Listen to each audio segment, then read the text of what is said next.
मेरा हाथ दुखने लगा सच में। कहाँ गए भाई सिग्नल? मेरे हाथों का ये दर्द सिर्फ एंटीना ही ठीक कर सकता है। एक बढ़िया सा एंटीना लगाना होगा।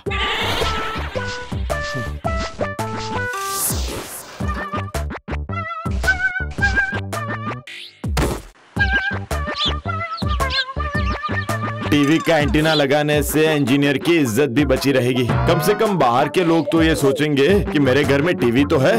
अरे अरे अनिल, इतने बड़े एंटीने में तो प्लेन अटक जाएगा। प्लेन नहीं काका, प्लेन नहीं, चैनल अटकाएगा, चैनल। तो इसके लिए इतना बड़ा एंटीना बड़ा होने से चैनल भी बहुत सारे आएंगे। क्या पता बेटा, ना ही मेरे पास रेडियो है और ना ही टीवी। बुद्धि भी नहीं है। चलो जाकर देखता हूँ ठीक हुआ या नहीं।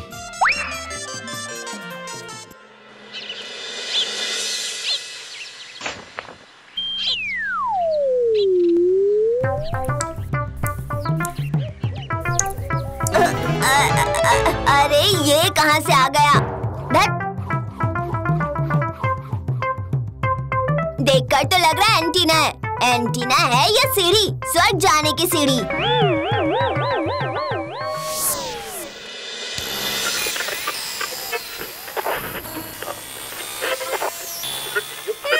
ये कैसा एंटीना लगाया आपने? झनझन की आवाज आ रही है, कान में चुभ रही है इसकी आवाज। ये तो और बिगड़ गया है, क्या करूं? तुम्हारे पिताजी ने तो सारी चीजें ऐसे ही दी है, एक रेडियो और दूसरी अपनी बेटी। रेडियो तो मैं ठीक कर पाया। आप क्या बोलने की कोशिश कर रहे हैं? हाँ बताइए तो। मैं गूंगा हूँ क्या जो बोलने की कोशिश करूँगा? मैं तो बोल ही रहा हूँ। आपके पापा ने भी तो अपने बेटे को इलेक्ट्रॉनिक इंजीनियर बताया था। हाँ? गलत तो कुछ कहा नहीं। बंद रेडियो में एंटीना से चैनल पकड़वाने को भी एक इंजीनियरिंग कहते हैं, समझी? वो भी रशियन चैनल। रशियन? हाँ, तुम्हारे कान में जो झनझन की आवाज आ रही है ना, वो रशियन बीट है। कभी घर से बाहर निकली हो जो विदेशी भाषा वगैरह समझोगी? हाँ, शाम हो गई है, मैं थोड़ा बाहर घूमकर आता हूँ।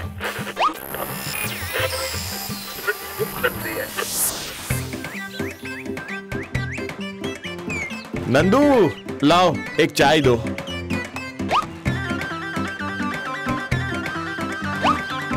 और अनिल, तेरे घर की छत पर वो एंटीना है क्या, या फिर टावर? वो चाहे कुछ भी हो, दैट मैटर इज आवर। अरे मैं इतनी अंग्रेजी नहीं समझता भाई, जरा हिंदी में समझाओ। वो तो तुम टेक्नोलॉजी भी नहीं जानते। सुनो, एंटीना सैटेलाइट के जितने नजदीक होगा चैनल उतना ही अच्छा पकड़ेगा। अगर किसी को टेक्नोलॉजी आती हो तो 2-4 विदेशी चैनल भी पकड़वा सकता है वो। आपके रेडियो में विदेशी चैनल चलता है क्या अनिल भैया? चलती है ना। तो कौन कौन से विदेशी चैनल चलते हैं बताओ? वो रशियन। तो फिर तो सभी बड़े बड़े एंटीना ही लगाते हैं अनिल भैया। टेक्नोलॉजी को तू क्या समझेगा? हाँ, चाय की दुकान के बाहर कभी निकल पाया है क्या तू? तो फिर चलो, तेरे रेडियो में विदेशी चैनल कैसे पकड़ता जरा सुनकर तो आऊं। चलो चलो चलो, सुन लेना।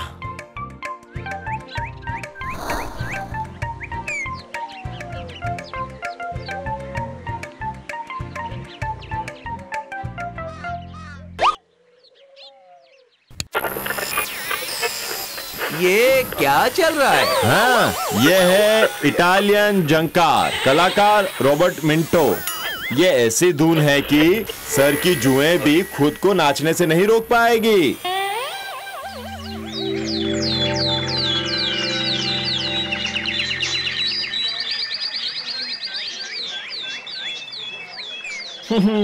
मोहल्ले वाले मुझे कैसे देख रहे, देखा? क्योंकि मेरे रेडियो में विदेशी चैनल पकड़ता है।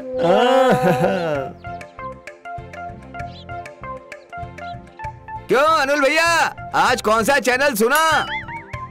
आज वाला तो मैं समझ नहीं पाया। और फिर सारी भाषा जानना एक ही इंसान के बस की बात तो नहीं है ना। अगर स्लोवाकियम शिक्षक रहेगा तो फिर मैं स्लोवाकियम भाषा भी सीख सकता हूँ शायद। बहुत सारी जगहों पर तांडव करने के बाद पुलिस के हाथों लगी है वो गुप्त चोरों की दल। अरे अनिल भैया, आपके रेडियो में तो न्यूज नहीं आता है, सभी तो सिर्फ म्यूजिक ही सुन पाते हैं। तो न्यूज सुनकर तू करेगा क्या? मेरे घर में क्या चल रहा है इसकी खबर कौन रखता है? हाँ, इसका कोई ठिकाना ही नहीं है। मैं तो चला दुनिया भर की खबरें सुनने। बड़ा आया।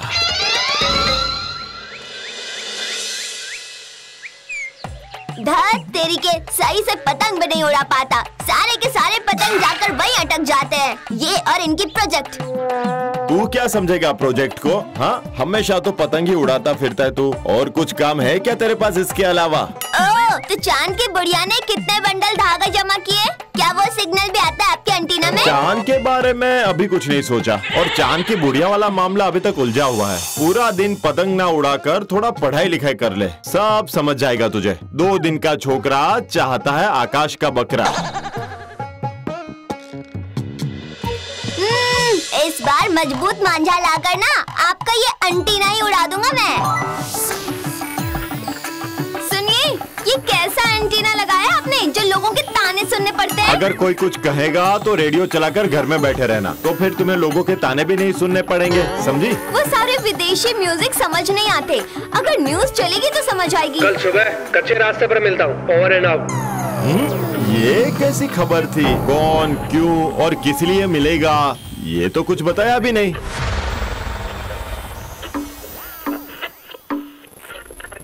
बिना पढ़ाई लिखे किए न्यूज ऑफिस में काम करने से यही होता है।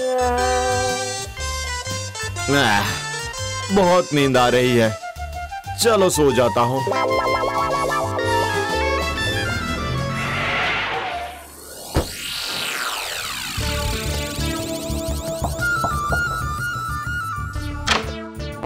आप अनिल हैं? जी हाँ। मोहल्ले वालों से ये जानकारी मिली है कि आपके रेडियो में अजीब अजीब चैनल पकड़ते हैं। अजीब नहीं सर, अब विदेशी। हम लोग भी आपको ऑप्शन देंगे कि आप विदेशी हथकड़ी पहनेंगे या देशी हथकड़ी पहनेंगे। मतलब आप क्या कह रहे हैं सर? कुछ क्रिमिनल हाईली बाउंस रेडियो का यूज करके क्राइम कर रहे हैं, इसीलिए आप भी हाईली सस्पेक्टेड है। सुनो, तुम लोग इसके घर की अच्छे से तलाशी लो।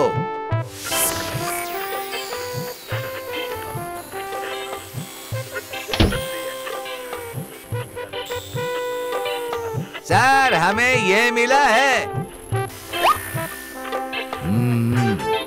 नहीं, जो लगातार 5 सालों में इंजीनियरिंग पास नहीं कर पाया, ये उसके लिए संभव नहीं है। हाँ सर, इसके अलावा कोई माइक भी नहीं मिला। आज कच्चे रोड पर पुलिस की निगरानी होगी, इसलिए हम कल दूसरे दिन भेस बदल कर मिलेंगे। पुलिस शक भी नहीं कर पाएगी। Over and out. नहीं महाशय, जो सोचा था वो नहीं है। आप सस्पेक्ट की लिस्ट से बाहर हो गए, पर आपकी कोशिश की तारीफ तो करनी ही पड़ेगी। आपकी वजह से ही हमें चोर का पता चल गया। अब उन्हें गिरफ्तार करना पड़ेगा। ए चलो भाई चलो।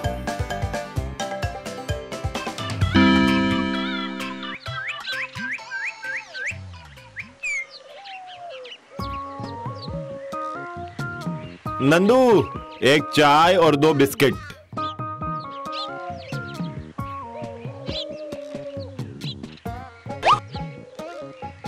अंत में पुलिस की मदद से एक अद्भुत एंटीना के माध्यम से पकड़े गए गुप्त चोरों के दल। क्या एंटीना बनाया अनिल भैया? विदेशी म्यूजिक और देशी चोर दोनों ही पकड़ रहे हैं। इस बार कुछ विदेशी माफिया को पकड़ने के प्लान में हूँ मैं। मुझे बहुत काम है, अभी चलता हूँ।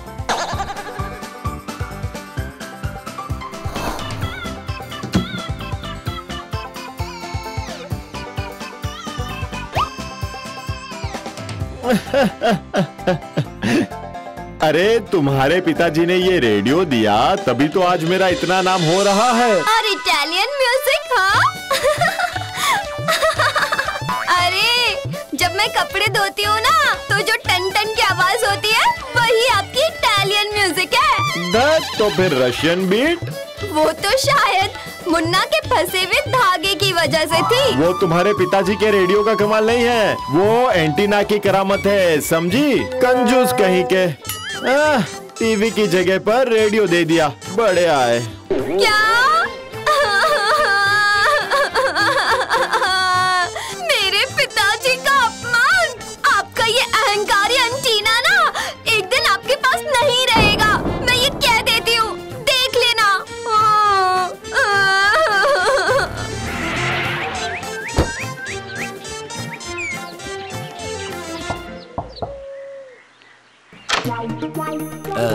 अनिल बाबू, आपका एंटीना सरकारी काम के लिए चाहिए। ये रहा उसका नोटिस।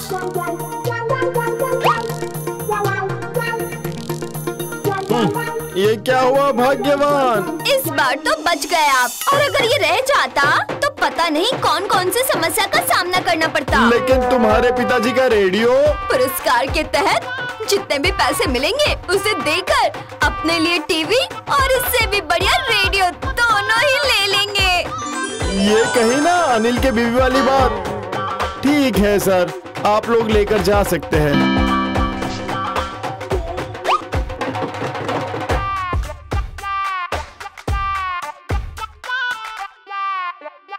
चलो बाबा, ये आफत तो टल गई।